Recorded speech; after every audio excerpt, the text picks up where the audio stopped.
গাজীপুরের জয়দেবপুরে ট্রেন দুর্ঘটনার ৩ দিন পেরিয়ে গেলেও ট্রেন চলার সূচি আজও ঠিক হয়নি।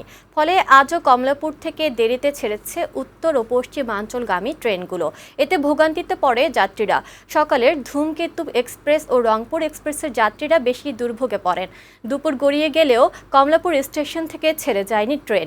এছাড়া অন্যান্য ট্রেনও 1 থেকে 2 ঘন্টা দেরিতে ছেড়ে যায়।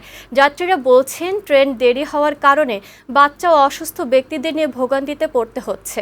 এ বিষয়ে স্টেশন মাস্টার বলছেন, যেসব ট্রেন কমলাপুর আসছে সেগুলো দ্রুতই যাত্রী সহ পাঠানো হচ্ছে। আগামীকাল থেকে সব ট্রেন শিডিউল অনুযায়ী ছেড়ে যাবে বলেও আশা প্রকাশ করেন তিনি। পঞ্চগড় থেকে এই ট্রেন আসতে সকাল 8টা থেকে 9টার মধ্যে পৌঁছানোর কথা, সেই এখন 2 ঘন্টা লেট হয়ে গেল।